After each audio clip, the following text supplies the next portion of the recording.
this petitioner that a mother who has miscarried would actually require a lot more time for both psychological and even medical attention. And Mr. Speaker, the prayer by this lady, the petitioner, is properly before this House. That perhaps the time has come, and because, Mr. Speaker, that petition has been brought to the Senate and not the National Assembly. Mr. Speaker, I want to challenge myself and my colleagues that we take up this prayer and push an amendment to the Employment Act to ensure that mothers who miscarry also benefit from maternity leave, and the same should also be extended to the fathers whose child has also died at birth, or whose wives have had the misfortune of a miscarriage. The Speaker, I fully support, and I hope that before winding up this session of Parliament, we shall be able to come up with that simple but important amendment to the Employment Act to take care of those women. I thank you, Mr. Speaker. Senator Agnes Kavindu via Zoom. Mr. Speaker, thank you for giving me this opportunity to contribute to this very important petition from this lady, and I congratulate her for this such a wonderful petition. Mr. Speaker, it is true. And Yes, Senator Kavindu. yes, can you hear me, Mr. Speaker? Can you hear me? We can't see you. Yeah, my Nini has a problem, but you can hear me. I'm on my way coming there, but I can contribute if you allow me. Can you hear me, Mr. Speaker? We can hear you. Are you coming to the chamber? Yes, I'm coming to the chamber right away. Okay, maybe I'll give you an opportunity once you arrive. Can I contribute? No, then come and contribute here because we can't see you. Okay, then. Okay, Let me come and contribute okay. right there. Let's have Senator Bogisho. Mr. Speaker, I just wanted to use this opportunity to support this petition. I really think that it's a very sensitive matter, and I'm just wondering why all along this has not come to our attention or to the attention of the Parliament, so that it would have been something that should have been considered a long time ago to amend the Employment Act and all other relevant acts of Parliament to allow for that. I do appreciate, Mr. Speaker, the parents who go through this kind of experience, and with no support, it can be very difficult. We've always thought that maybe the women who go through such have not actually had a birth, but you can tell, Mr. Speaker, that it's just unfortunate that the child died or stillbirth was experienced, but the person has gone through the process, and maybe even a more difficult process. And so I do think that this is a challenge to the Committee on Health, or any other committee relevant, to look at this matter and take appropriate action so that, Mr. Speaker, the experience of this lady, the petitioner, and I want to thank the petitioner who, on behalf of other women, she's not just speaking for women, she's speaking for the men associated with the same issues. And so I want to say I support, and I hope that our committee responsible for this will expedite and enable us to quickly attain the prayers of this petitioner. Thank you, Speaker. Senator George Haneri.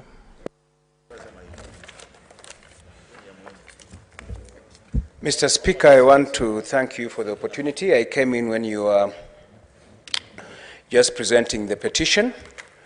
But if I got you right, is that the petitioner wants us to amend Section 29 of the Employment Act so that maternity leave can also be given to mothers who miscarry.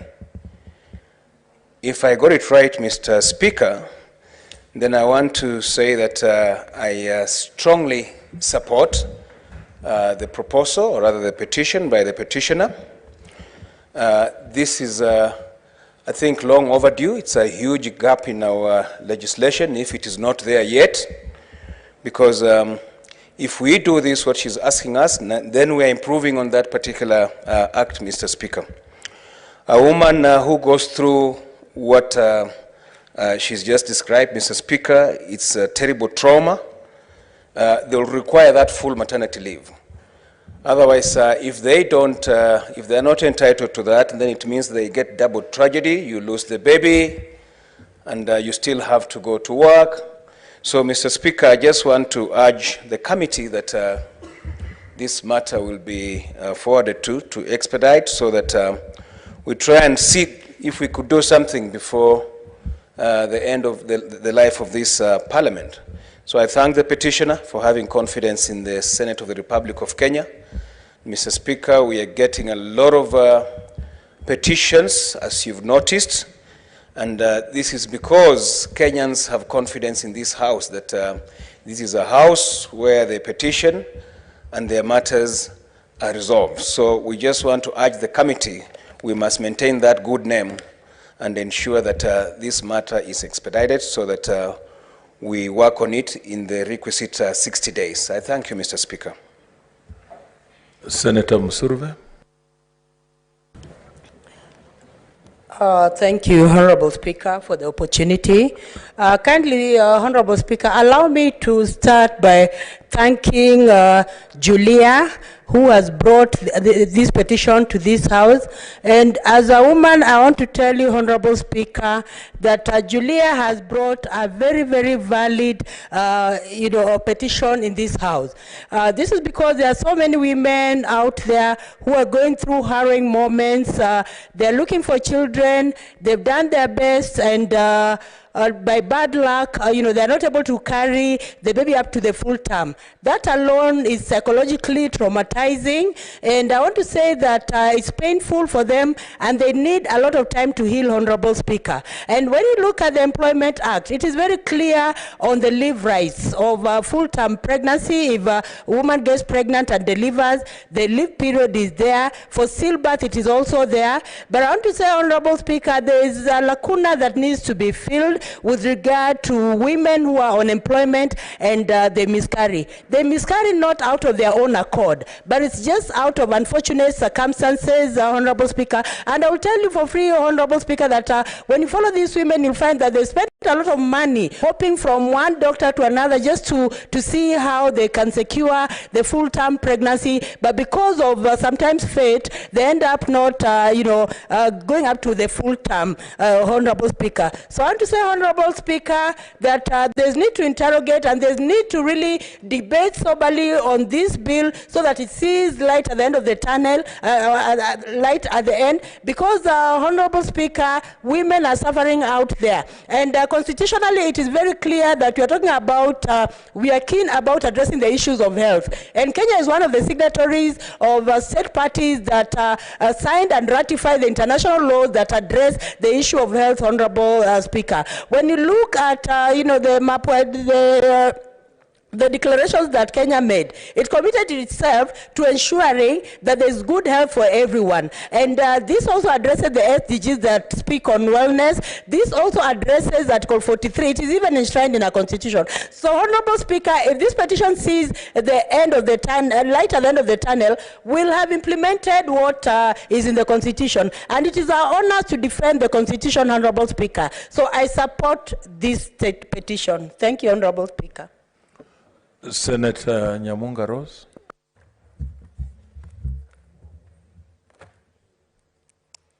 Thank you, Mr. Speaker, for giving me an opportunity to support this petition by Julia, who would like to have us amend Section 29 of the Employment Act. Mr. Speaker, it's very unfortunate that such a thing exists. In fact, I think it is a very big oversight by members of parliament or even members of the public, because this should have been brought to the attention of parliament much long time ago.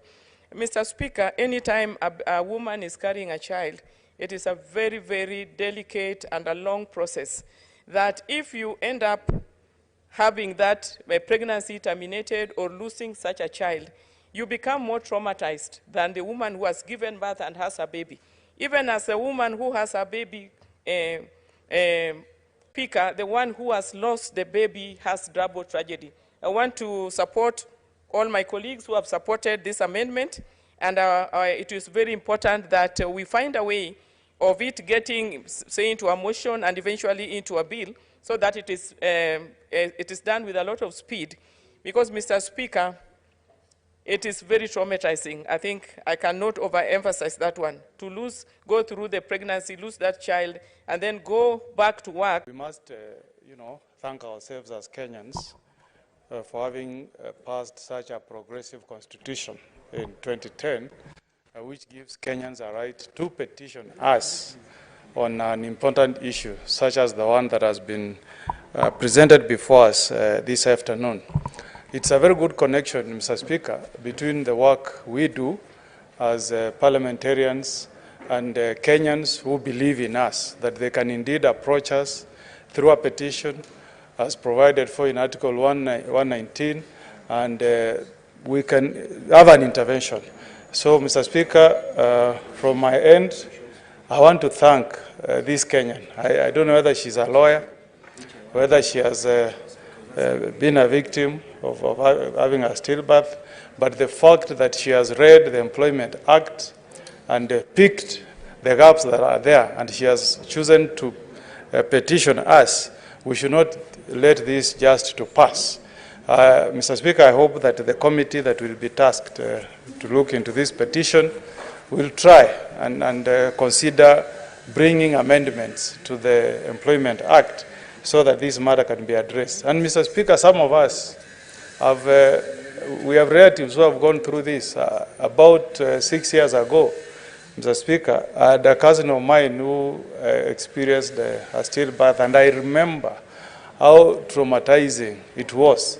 But the sad part, Mr. Speaker, was that despite receiving so many people coming to condole and saying Paul, she was required to go back to work immediately, despite the fact that she had gone through, carrying the pregnancy for a period of around 8 months, but you are expected to go back to work. It's a matter that we have really never picked up out as legislators, but we must thank this Kenyan who has taken time to read the law and even propose to approach the Senate so that this matter can be addressed. And I want to appeal to many other Kenyans to borrow a leaf from this Kenyan. There are many other issues we may not be able to pick as parliamentarians, but Kenyans can pick them and take advantage of the provision of Article 119 and petition the House. What we must do, Mr. Speaker,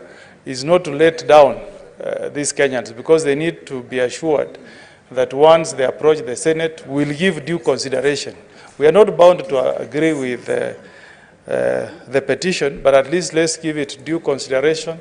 We allow Kenyans to debate about it, and if we agree, the way I've heard most of our speakers have contributed this afternoon, that is an idea that we agree with, then we should move forward and make amendments to the Employment Act so that we can address the suffering that our women who are our mothers and sisters, the suffering that they go through. Mr. Speaker, I support.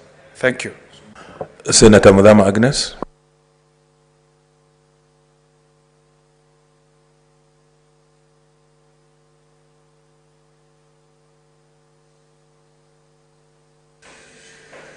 I don't have the mic. Okay.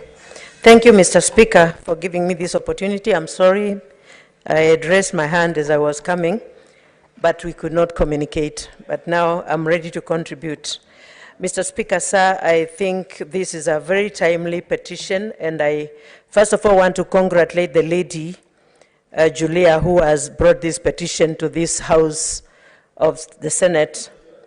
Mr. Speaker, sir, when one loses or miscarries after she has been pregnant for some time, she has double tragedy because she has a pain of losing the child and she has a pain of even delivering a stillborn baby.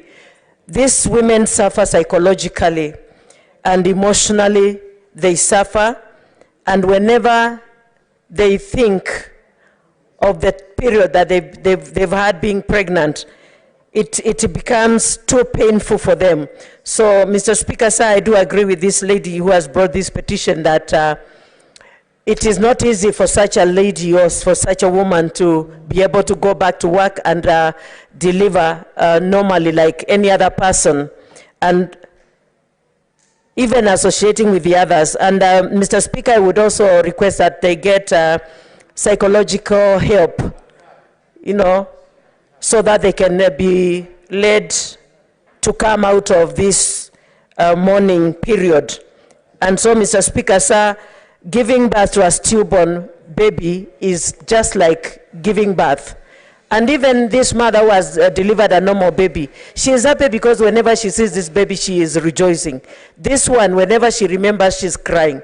So it is overdue, this one, and it should be looked at, and they should be given time to heal. And I think even the 3 months that people are given as maternity leave period is not enough for one to heal from losing a child. Thank you, Mr. Speaker, and I support this fully.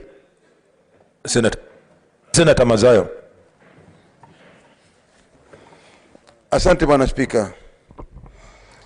Bwana Spika, pia mimi kitu cha kwanza nataka ni mshukuru na kumsifu Mama Julia Difu ambaye ni Mkenya, ameweza kuleta hii petition hapa. Bwana Spika, kitu cha kwanza kwa mama ama kwa familia, bwana na bibi, kupoteza mtoto ikiwa wamemchukulia katika ile miezi 9, alafu dakika za mwisho inaonekana ya kwamba maisha ya mtoto hayawezi kuwa, ama daktari aweze kuangalia ataweza kuponyesha yupi na mwingine yupi ambaye hawezi kupona, ili aone ya kwamba maisha yaendelee. Bwana Spika, ni jambo la kusikitisha, jambo la huzuni likifikia ndani ya familia. Na hakika Mama Difu alipokuwa akiandika hii, alikuwa katika akili yake anatafakari sana jinsi ya uchungu wa mama.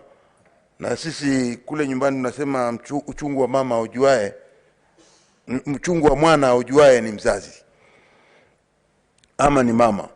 Kwa hiyo Bwana Spika, hii petition hii ni changamoto sana kwa hili bunge letu.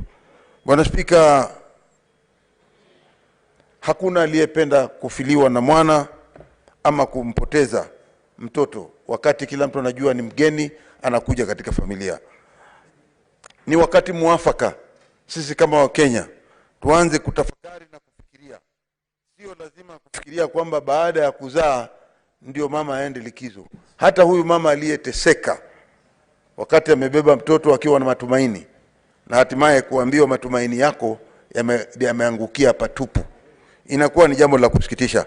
Kwa hiyo tunasema tu ya kwamba kamati ile ambayo itahusika katika kuangalia hii petition inatakana ifanye haraka iwezekanavyo, kwa sababu hii petition ni muhimu na ni ya uharaka iwezekanavyo, ili kuona ya kwamba kutakuwa na afueni kwa zile familia ambazo zitapatikana na janga kama hili la kumpoteza mtoto kabla hajazaliwa. Bwana Spika, naunga mkono kwa dhati. Asante. Senator Olekina.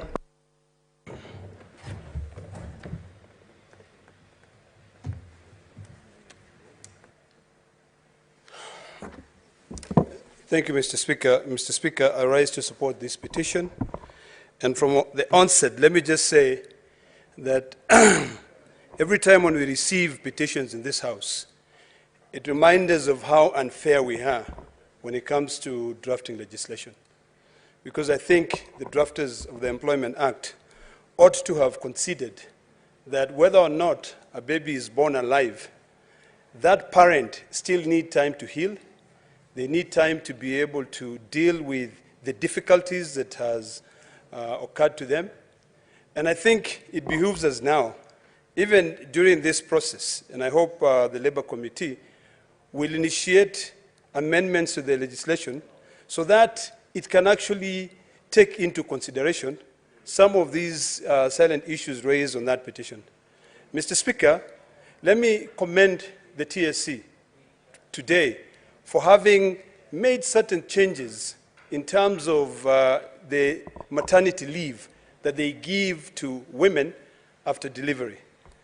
Today, I am aware that women are now given 4 months and not the 3 months, which is normally the norm. It was a little bit unfair for the men because they're only given 3 weeks paternity leave. And you know the men are the ones who shoulder the biggest burden. Because when your wife is just at home and you also want to feel attached to your children, you also need time to be able to spend the time with your children and support them, and also support your wives. So, Mr. Speaker, since the system has really, or rather this petition has shown the system to be unfair, I think it would be important for us, and particularly this House, to create those amendments to the Employment Act and make it very, very clear that despite the time, whether 3 months, 6 months, so long as a woman has carried a pregnancy, either to the 24 weeks period or even to a period of about 3 weeks or 4 weeks, that trauma still requires you to be able to have some time to heal. So, Mr. Speaker, I support this petition entirely, and I hope that it will not just be a subject of discussion here. We can actually spring into action and ensure that we bring in those amendments. But it will also be very important to either, if the term maternity leave or paternity leave will not be appropriate for a situation where a parent has lost a child, or rather a child has been born still, maybe that period of sick leave, because a lot of other companies, Mr. Speaker, in the corporate world, all over the world, they will consider that as sick leave. But parents who have gone through the trauma of having delivered a stillborn baby find it very difficult to leave their bed, to go back to their employer and seek to extend their sick leave. So I think the law here, as we draft it and as we make amendments to the Act, Mr. Speaker, we have to define it that it may not be called maternity leave, but it can be called a sick leave, extended sick leave, due to the unforeseen circumstances that led to the stillbirth. So, Mr. Speaker, I support the petition, and I really hope that we can be able to reduce this pressure from the Kenyans who suffer through these challenges of this world. I thank you, Mr. Speaker. Senator Mwinyi Haji Mohamud. Asante Mheshimiwa Spika pia kunipa fursa hii kuchangia malalamiko ambayo yameletwa na Bi Julia Difu kuhusiana na kuangaliwa kwa kina mama wajawazito ambao wamejifungua watoto waliopita ama mimba zao ziliavywa wakati bado hawajazaa. Mheshimiwa Spika, lalamiko hili Mheshimiwa Spika linazungumzia mambo mazito kabisa katika sheria yetu na vile vile katika katiba, kwamba kila Mkenya ana haki ya kupata ama kupatiwa huduma ama standard of health, yani huduma za kiafya ambazo ni za hali ya juu kabisa. Mheshimiwa Spika, mambo ya uzazi ni katika vitu muhimu sana katika afya ya binadamu, na kwa hivyo kina mama ambao wanajifungua lazima haki zao Mheshimiwa Spika zilindwe. Mheshimiwa Spika, tumeona kwamba sheria inabagua wale ambao wamezaa na watoto wakapita na wale ambao wamezaa na watoto wao wakawa wako hai. Kwa hiyo Mheshimiwa Spika, swala hili lazima liangaliwe kwa haraka, kwa sababu Wakenya wengi hususan kina mama wanapoteza haki zao wakati sheria iko wazi ya kuangalia swala kama hili. Mheshimiwa Spika, wengi waliotangulia kuzungumza wameweza kuyataja yale mambo muhimu ambayo yamezungumziwa, lakini tukiangalia katika kifungu cha pili, Mheshimiwa Spika, Bidifu ameweza kuzungumzia mambo ya sheria ya afya na akataja vitu ambavyo vyote hivi, Mheshimiwa Spika, vinawagusa kina mama katika nchi yetu ya Kenya. Mheshimiwa Spika, tumeona kwamba kumepigwa hatua fulani kwa mfano Wizara ya Afya imeleta mpango wa linda mama, lakini linda mama ile, Mheshimiwa Spika, mara nyingi inawalinda hawa ambao wamezaa watoto ambao wameweza kuwa hai, lakini wale ambao watoto wao wameweza kupita, Mheshimiwa Spika, linda mama nafikiri haiwaangalii. Kwa hivyo ipo haja ya kuhakikisha kwamba sheria inachunguzwa kwa haraka ili kuona yale malalamiko ambayo yamezungumziwa hapa na Bidifu yanaweza kuchunguzwa na kuwekwa sawa bila ya kuchukua muda mrefu. Asante Mheshimiwa Spika kwa kunipa fursa hii. Honorable Senators, pursuant to Standing Order number 232-1, the petition should be committed to the relevant standing committee for its consideration. In this case, I direct that the petition be committed to the Standing Committee on Health. In terms of Standing Order number 232, the committee is required in not more than 60 calendar days from the time of reading the prayer to respond to the petitioner by way of a report addressed to the petitioner and laid on the table of the Senate. I thank you. Next order. Order number 5, papers.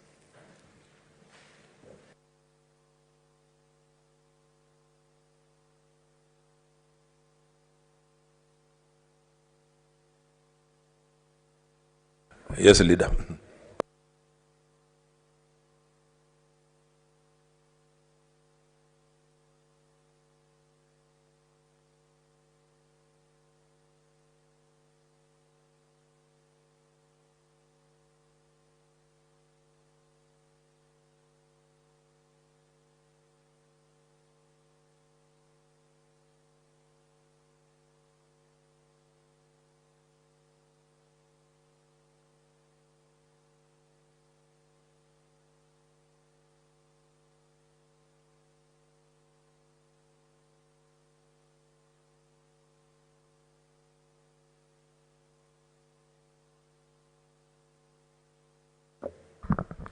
Speaker, sir, I beg to lay the following papers on the table of the Senate today, 15th February 2022.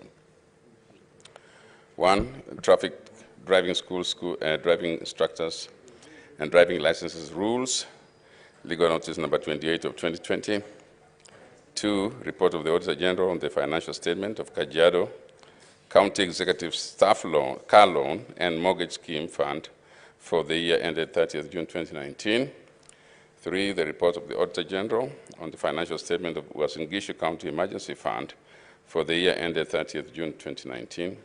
4, the report of the Auditor General on the financial statement of Uasin Gishu County Assembly Mortgage and Car Loan Scheme Fund for the year ended 30th June 2019.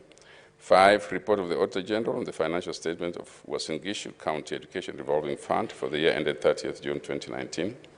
6, report of the Auditor General on the financial statement of Migori County Assembly Car and Mortgage Scheme Fund for the year ended 30th June 2019. 7, report of the Auditor General on the financial statement of Kiambu County Education Bursary Fund for the year ended 30th June 2019. 8, report of the Auditor General on the financial statement of Uasin Gishu Bursary Fund for the year ended 30th June 2019.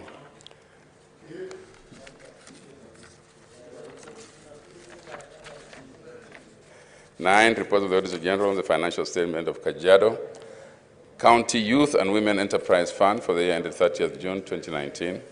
10, report of the Auditor General on the financial statement of Nyamira County Education Support Fund for the year ended 30th June 2019. 11, report of the Auditor General on the financial statement of Kwale County Youth, Women, Persons with Disabilities Revolving Fund for the year ended 30th June 2019. 12, report of the Auditor General on the financial statement of the Kirinyaga County Assembly Staff Car Loan and Mortgage Scheme Fund for the year ended 30th June 2019. 13, report of the Auditor General on the financial statement of Garissa County Scholarship Fund for the year ended 30th June 2019. 14, report of the Auditor General on the financial statement of Siaya County Assembly Car Loan and Mortgage Scheme Fund for the year ended 30th June 2019. 15, report of the Auditor General on the financial statement of Kilifi County Assembly Car and Mortgage Scheme Fund for the year ended 30th June 2019. 16, report of the Auditor General on financial statements of West Pokot County Bursary Education Development and Infrastructure Fund for the year ended 30th June 2019. 17, report of the Auditor General on the financial statement of Egea Marakwet Alcoholic Drinks Control Fund for the year ended 30th June 2019. 18, report of the Auditor General on the financial statement of Trans Nzoia County Nawiri Fund for the year ended 30th June 2019. 19, report of the Auditor General on the financial statements of Baringo County Bursary Fund for the year ended 30th June 2019. 20, report of the Auditor General on financial statements for Busia County Cooperative Enterprise Development Fund for the year ended 30th June 2019. 21, report of the Auditor General on the financial statement of Kericho County Agricultural Fund for the year ended 30th June 2019. 22, report of the Auditor General on the financial statement of Kisii County Kenya Urban Support Program Fund for the year ended 30th June 2019. 23, report of the Auditor General on the financial statement of Kajiado County Disability Mainstreaming Fund for the year ended 30th June 2019. 24, report of the Auditor General on the financial statements of Kisii County Bursary Fund for the year ended 30th June 2019. 25, report of the Auditor General on the financial statement of Busia County Assembly Car Loan and Mortgage Scheme Revolving Fund for the year ended 30th June 2019. 26, report of the Auditor General on the financial statement of Tana River County Assembly Gratuity Fund for the year ended 30th June 2019. 27, report of the Auditor General on the financial statement of West Pokot County Assembly Members Car Loan and Mortgage Scheme for the year ended 30th June 2019. 28, report of the Auditor General on the financial statement of West Pokot County Car Loan and Mortgage Scheme Fund for the year ended 30th June 2019. 29, report of the Auditor General on the financial statements of Nandi County Executive Education Fund for the year ended 30th June 2019. 30, report of the Auditor General on the financial statements of Siaya County Bursary Fund for the year ended 30th June 2019. 31, report of the Auditor General on the financial statement of Turkana County Assembly Car Loan and Mortgage Scheme Fund for the year ended 30th June 2019. I thank you, Mr. Speaker.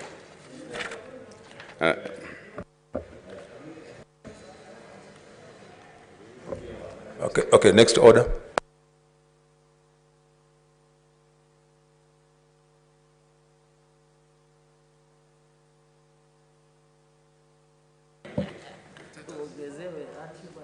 Order number 6, notices of motion. Order number 7, statements.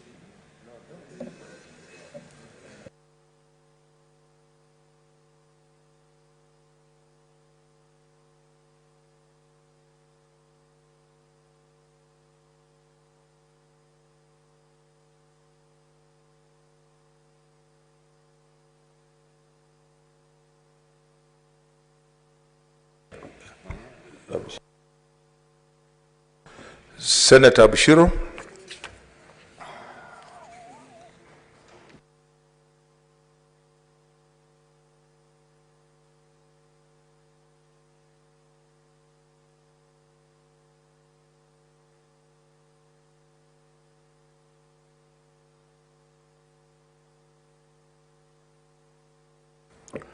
Okay, I don't see Senator Bushiro in the House.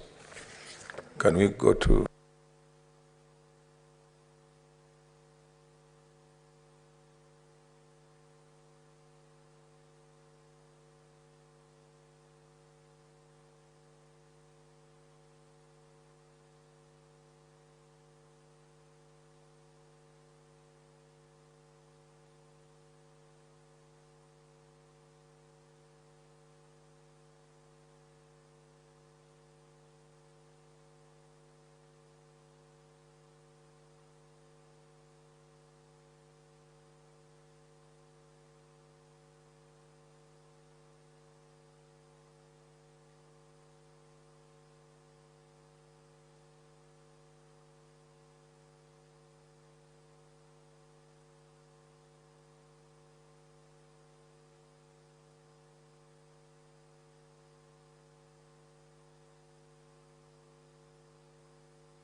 Okay, next order. Order number 8, the Preservation of Human Dignity and Protection of Economic and Social Rights Bill, Senate Bills number 21 of 2021, second reading, division. Okay, I direct that the bill be rung for 5 minutes.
Honorable Speaker, probably I feel it's just well-meaning to let you know and the House know why I have a passion on special education.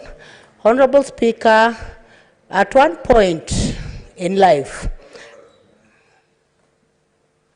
What's your point of order, Senator Bogisho?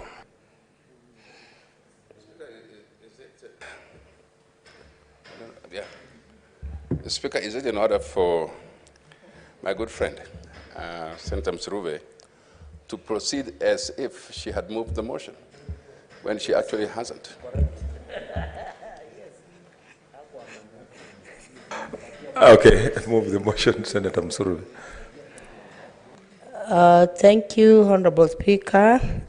I seek to move the bill on special.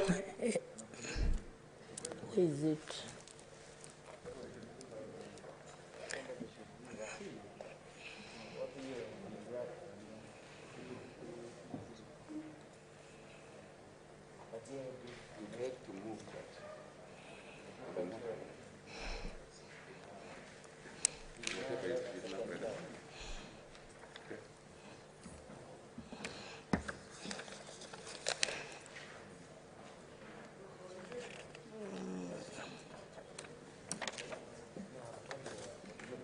Where is it? Thank you, Majority Leader. I beg to move the bill, the Special Needs Education Bill, Senate Bill number 44 of 2021.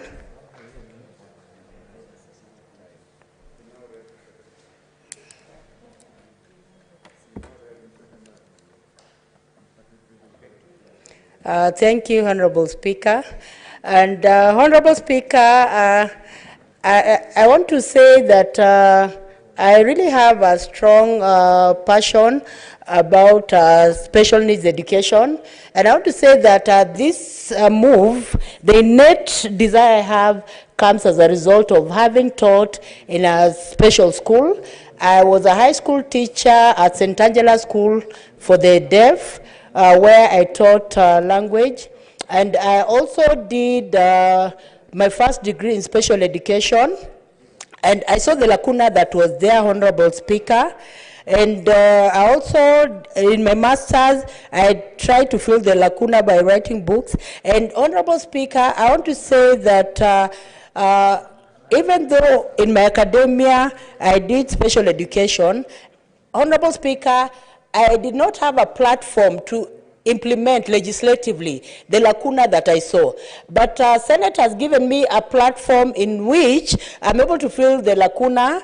And I want to say, Honorable Speaker, with my co-sponsor, Professor Kamar, I want to congratulate her because she really had a passion and she was behind moving me into coming up with this bill and encouraged me so much to delve into coming up with the law. So I appreciate my co-sponsor for what she did, Honorable Speaker. And Honorable Speaker, I want to say that this bill comes strongly to provide for education of learners with special needs education.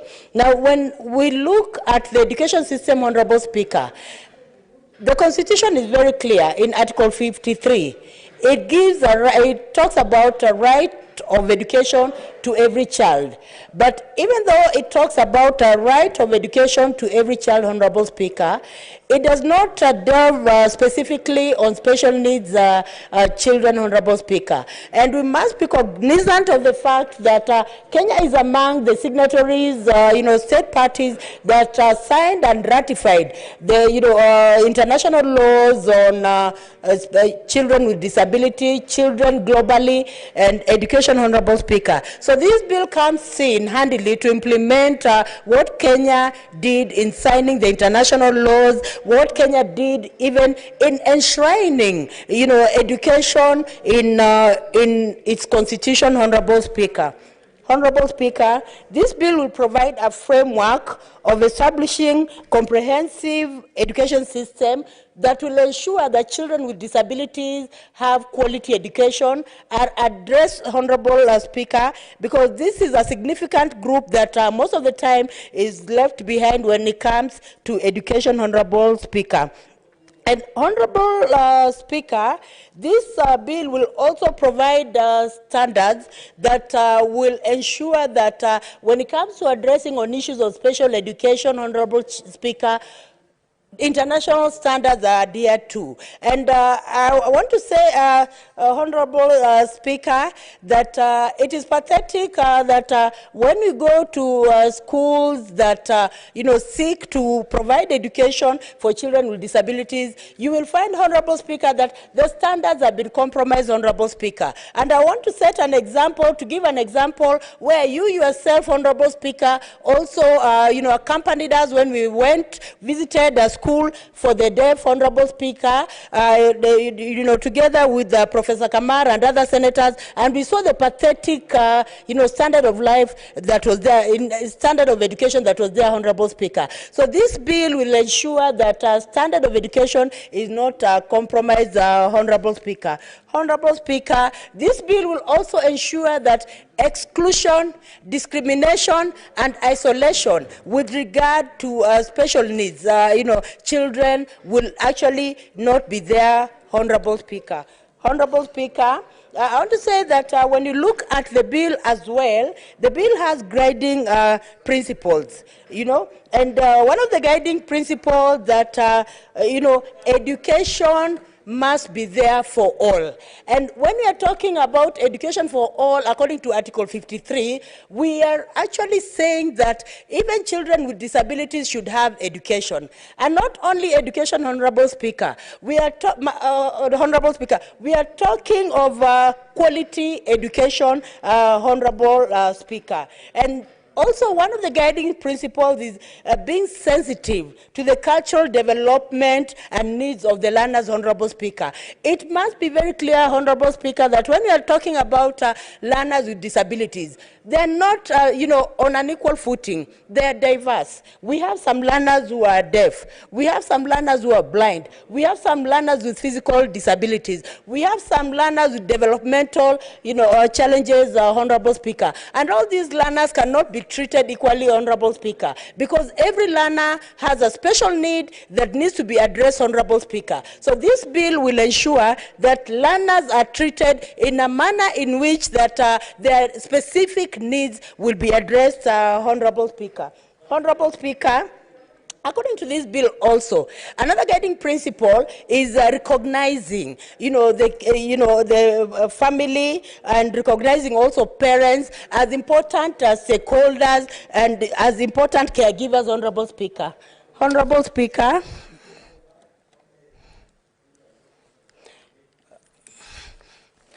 Honorable Speaker, so I want to say, Honorable Speaker, that sometimes when it comes to children with disabilities, it is unfortunate that people take them from a different paradigm. They do not realize that they also have special needs. They also have personal goals. That is what people do not realize, and they just lump them as, their special needs and all that. But all children, whether they have a disability or not, every human being has a personal goal. In the same way, even children with disabilities have, personal goals. And these personal goals can only be achieved if also parents and caregivers are recognized and factored in. Because parents can very well inform, what the children need, and together with teachers, then they can help children with disabilities also reach their optimal potential, Honorable Speaker, because even children with disabilities have potentials. So we have to ensure, this bill will ensure that the optimal potential of children with disabilities is reached, Honorable Speaker. And even when you're talking about this bill, also another issue that is addressing that is very important, it's looking at the issue of equity.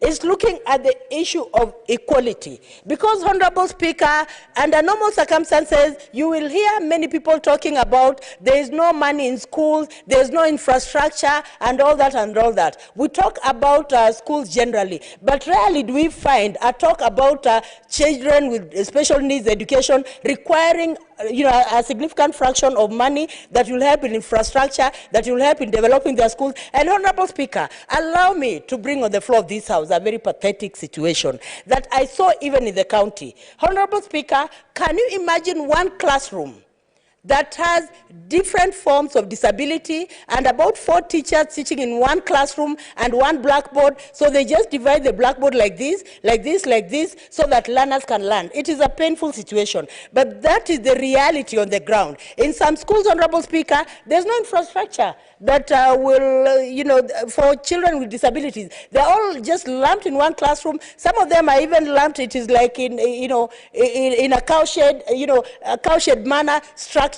And Honorable Speaker, this bill will see to it that county governments are taking issues of special needs to ensure implementation of this bill, Honorable Speaker. Like when it comes to issues of policy, the national government comes in very handily with regard to policies. The national government is obligated to come up with policies with regard to education, with regard to many issues, in this country. But this bill also comes out clearly to state that the national government will come up with policies that regard education for learners with disabilities, to ensure there's infrastructure, to ensure that even teachers are posted there, to ensure equity, to ensure that when it comes to also government resources, they also reach school institutions for learners with disabilities, Honorable Speaker.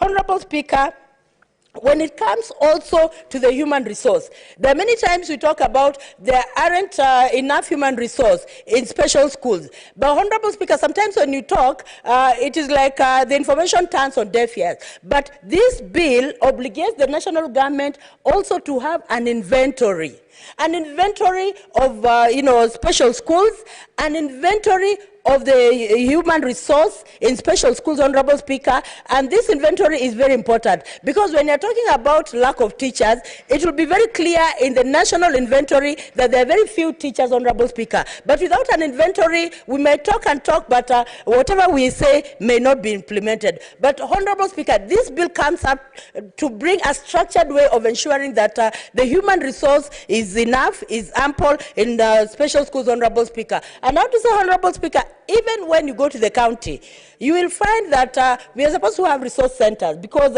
when it comes to children with disabilities, the beginning of beginnings is a resource center so that there's assessment for children with disabilities for the purpose of ensuring that they are being placed in the right and appropriate institutions, Honorable Speaker. But you'll find that in some of these, resource centers, there are no personnel, there's no infrastructure, it is just a room, and people have not taken the issue very seriously about resource centers. But this bill comes, to really state clearly how a resource center needs to be in terms of, in terms of capacity, human capacity, in terms of even the equipment, in terms of the functions of a resource center, Honorable Speaker, because we have EACs, but the EACs we have right now are not functioning. I remember some years back we had EACs that were functioning when the government of Kenya collaborated with the government of Danida. That time EACs were performing very well, Honorable Speaker. But right now they're just in a deplorable state, Honorable Speaker. So this bill will just awaken what was started with regard to EACs so that they're functional in every county government, Honorable Speaker. Honorable Speaker, when it comes to also the national government, this bill will obligate the national government to also come up with an appropriate, with an appropriate environment for ensuring delivery of services for children with disabilities, Honorable Speaker, because they have a right to education, they have a right to maximize their potential, they have a right to be productive citizens in this country, Honorable Speaker. Honorable Speaker, I want to say that even when it comes to strategies, the government, the national government, according to this bill, will be obligated to come up with strategies that will ensure we actualize education of learners with disabilities, Honorable Speaker. Honorable Speaker, Apart from the national government, we also have the county government that, the bill speaks on. And the county government has been given a role also, Honorable Speaker, as in the county government needs to have an inventory of also special needs institutions within its county, Honorable Speaker. And even apart from coming up with this, with the inventory, the county government needs to know whichever institution is there, what kind of category are they dealing with? What kind of special education are they dealing with? Because, Honorable Speaker, I remember at one point county executives came before us and they're talking about special education. And in the conversation, I just realized that they have no clear idea of how they need to intervene to ensure that children with disabilities, have quality education. Because even when they're institutions, there's need for county governments to categorize the kind of institutions in the counties. Like, for example, is the institution dealing with deaf learners? Is the institution dealing with the VI, that is visually impaired? Is it dealing with the physically impaired, Honorable Speaker, or developmentally challenged? Because most counties just talk about having special needs education institutions, but they don't have different categories. And when you look at it, Honorable Speaker, this is a very unfair way of dealing with special needs children, Honorable Speaker, because they are not the same. Every child needs an individualized educational plan. And with an individualized educational plan, Honorable Speaker, then it means that every child can, self-actualize. Honorable Speaker, I want to say that the county government, according to this bill, has an obligation to ensure that the policies at the national level cascade to the counties, and the county government needs to ensure that it needs to put also strategies in place to ensure infrastructure is there, Honorable Speaker. And when you're talking of infrastructure, Honorable Speaker, when it comes to special education, there should never be a disconnect between the national government, the county government, and education. There is need for a tripartite relationship, Honorable Speaker, of the national government, county government, and education, Honorable Speaker, when it comes to implementation, because the national government cannot work alone. Whatever information is there, whatever infrastructure is there, whatever policies are there, they need to cascade to the county government.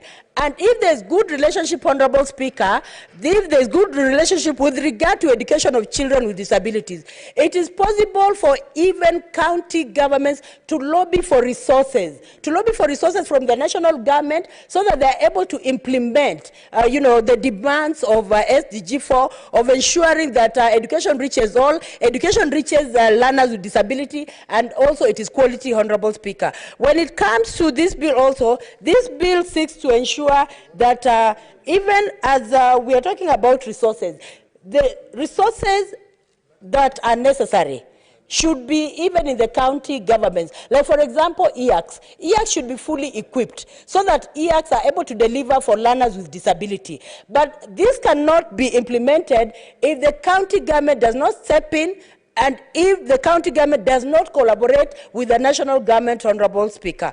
Honorable Speaker, there's usually an overlap of roles sometimes. You'll find sometimes, Honorable Speaker, that the county governments are not able to execute some of the mandates within its dockets, Honorable Speaker. Like, for example, when you go to the county, you'll find that even children with disabilities, there's no infrastructure for them. And yet the county government is given money. So this means that they do not allocate a portion of money for infrastructure. But according to this bill, Honorable Speaker, the county governments will be obligated to allocate some of the yearly amount of money they have, budgets, towards education of learners with disabilities, Honorable Speaker. And it is unfortunate, it is painful that if we make a follow-up, you'll find that even the teachers are not even paid. Some of them could just be working like maids, and yet, Honorable Speaker, it is a tiresome, event.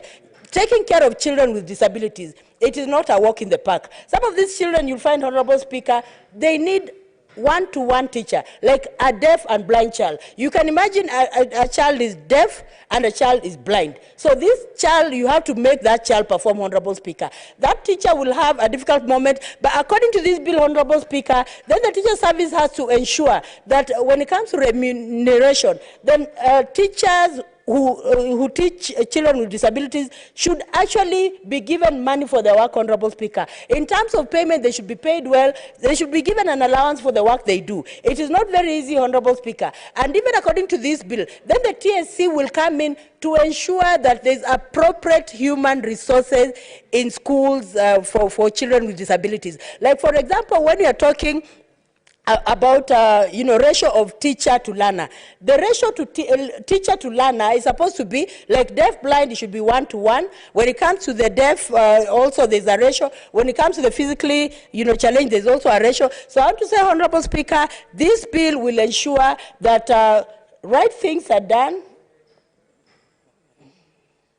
This bill will ensure that we are doing the right things for learners with disabilities, Honorable Speaker. And Honorable Speaker, I want to say from the bottom of my heart that if I can say any achievement I've done, Honorable, in this Senate, it should be fighting for special education, learners with disabilities, because I know the gaps that are there, Honorable Speaker. And Honorable Speaker, I want to say that we need to really ensure that we are coming in to support special education so that it is taken seriously. Honorable Speaker, I want to say something that also happens on the ground. You will find that children with disabilities are lumped somewhere.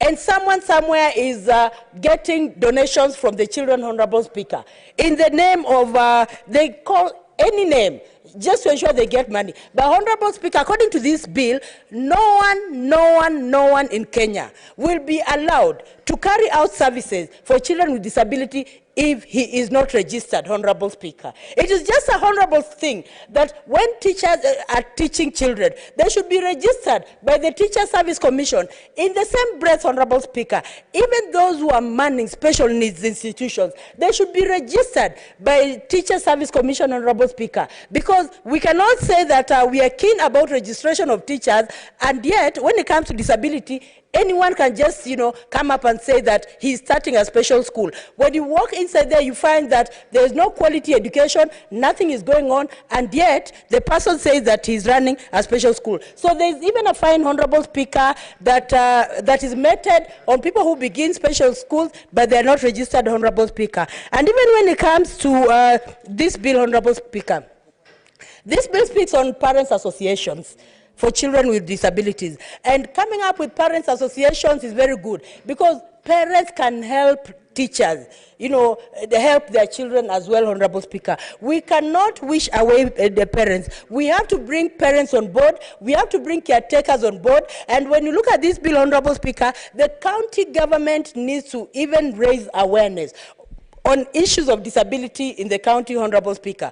Because, Honorable Speaker, I have even seen some county executives just coming up with a summary saying, we have spent about blah, blah, blah amount of money on special needs, on children with disabilities. But when you walk in the counties, Honorable Speaker, you'll find that the paper pronouncements do not corroborate what is actually on the ground, Honorable Speaker. And I want to say, Honorable Speaker, even as we pursue this bill, there's need also to do an oversight about what is happening at the county, and we have a candid discussion so that we are doing service to children with disabilities, Honorable Speaker. Honorable Speaker, what I know is that if we are able to tap the potentials of learners with disabilities, it will be a boon for us. Honorable Speaker, this bill also talks about teachers with disabilities. We have children with disabilities, but we also have teachers with disabilities, Honorable Speaker. And these teachers are supposed to retire at 65, Honorable Speaker. Honorable Speaker, it is just a noble thing that this is interrogated, this is ensured so that those teachers who have disabilities retire at 65. And Honorable Speaker, when you're talking of retiring at 65, then it should not be conditional. Even if you get a disability now, and in 3 months' time you are retiring, I mean, it's not your wish that you have a disability. The honorable thing that needs to be done is that those teachers need to retire at 65. So that, Honorable Speaker, we ensure that even the few personnel we have who have disability, we can maximize their potential, Honorable Speaker. Because even when you look at persons with disabilities, getting a job is usually very difficult. And since it is very difficult, most of them languish in poverty. Their children also languish in poverty. They are not able to educate their children. So the cyclic nature of poverty continues in their lives, Honorable Speaker. So I want to say, Honorable Speaker, that this is a bill that is well-meaning. This is a bill I hope and I believe and I know very well, and thank you very much, my fellow senators. I know my fellow senators will actually support this bill so that it sees light at the end of the tunnel, because they have always supported issues of disability. And Honorable Speaker, with these few remarks, Honorable Speaker, I beg to move that the Special Needs Education Bill, Senate Bill number 44 of 2021, be now read a second time. And I wish to request Senator Professor Kamar to second. Thank you. Thank you, Senator. I am waiting for the changeover. If you could allow us 2 minutes.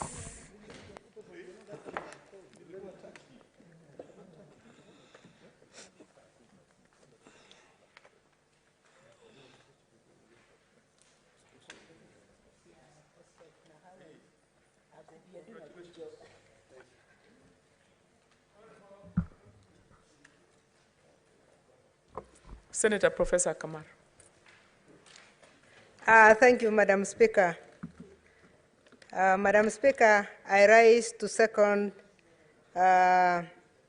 this bill on the Persons with Disabilities, the Persons with Disabilities Amendment Bill 2020. Madam Speaker, I want to thank my co-mover, Senator Musuruve, who has done a great job. Senator, I think you are seconding the wrong bill. It's the special needs.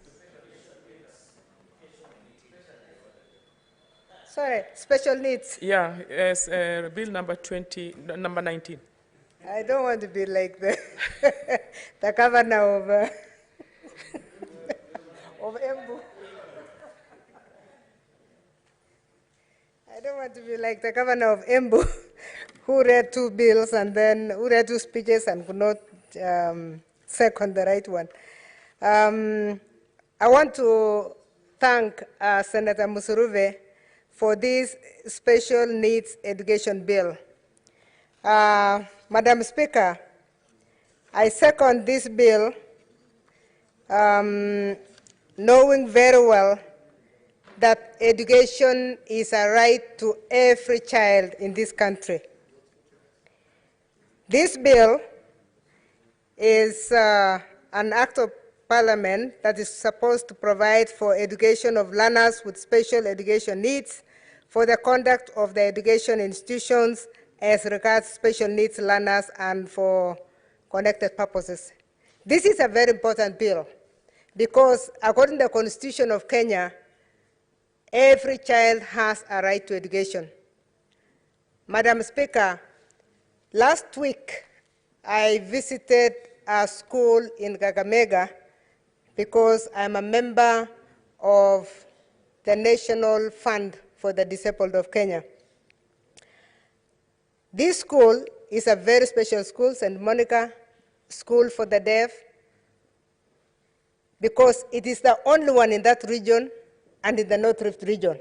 We actually call it the institution for Western Kenya, because in Uasin Gishu, for example, we have a school for the deaf that only takes care of primary school, while it takes care of primary schools, and after that, we offload our children to this St. Monica School in Kakamega. What does it tell us?